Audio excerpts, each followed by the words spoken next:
শাহাদ ভাই, নির্বাচন কালকে, সুতরাং এই গাজাকে নিয়ে এত টানাটানি করছেন কেন আপনারা?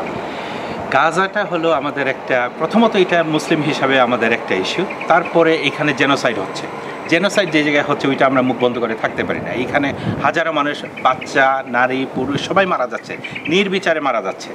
কিন্তু এইটা আমাদের সফট কর্নার।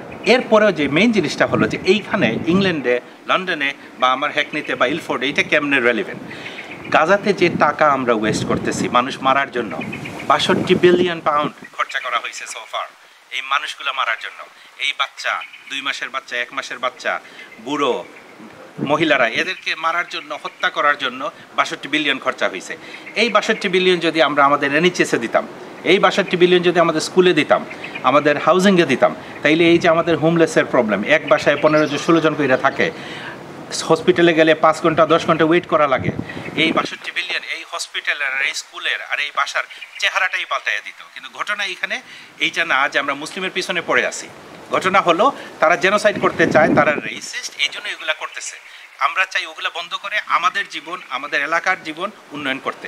আর এই যে মুসলমান প্রশ্নে আরেকটা জিনিস অনেকেই বলে যে আমরা নাকি ভোট ভাগ করে দিচ্ছি, এটা সম্পর্কে টিপু ভাই বলবেন।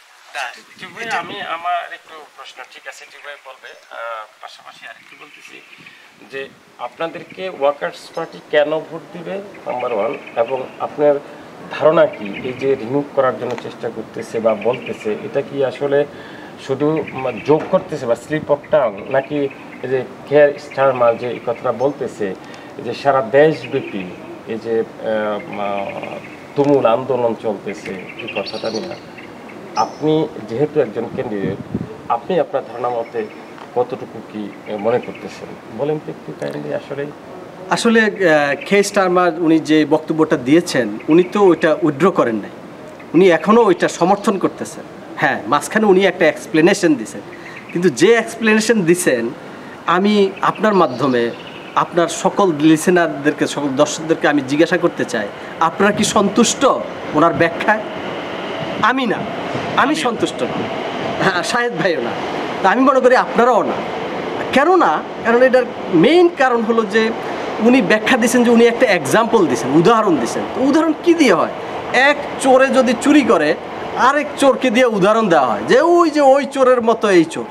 কিন্তু আমাদের এখানে তো কেস তো সেটা না। আমাদের প্রথম 10টা দেশের মধ্যে যেসব দেশে ডেপুটেশন হয় বা যেসব দেশের অবৈধ লোক এই দেশে আসে, ওই 1 থেকে 10-এর মধ্যেও বাংলাদেশ নাই, 20-এর মধ্যেও নাই বাংলাদেশ। তাহলে বাংলাদেশ তো উদাহরণ হিসেবে এখানে আসতে পারে না। এক্ষেত্রে উনি যদি সরি বলে তাহলে আপনাদের করণীয় কি থাকবে? হ্যাঁ, এখন উনি যখন সরি বলবে তখনকার সিচুয়েশন অনুযায়ী কখন কোন সময় কিভাবে উনি সরি বলতেছেন আমি তখনই বলতে পারবো আমার প্রতিক্রিয়া। এখন এখানে অ্যাডভান্স বলতে পারবো না। It's okay, thank you so much. ধন্যবাদ। আর আরেকটা কথা, কালকেই নির্বাচন, অবশ্যই হ্যাকনি সাউথ অ্যান্ড শর্টউইচে ওয়ার্কার্স পার্টির প্রার্থী আপনারা দেখছেন শাহেদ হোসেন, ওনাকে ভোট দিবেন for Hackney South and Shoreditch. এবং ইলফোর্ড সাউথেই যারা আছেন আপনারা আমাদের গোলাম টিপু ভাইকে ভোট দেবেন ওয়ার্কার্স পার্টিতে 4th জুলাই। ধন্যবাদ শাহেদ ভাই, গোলাম টিপু ভাই, উভয়কে অনেক অনেক ধন্যবাদ আপনাকে।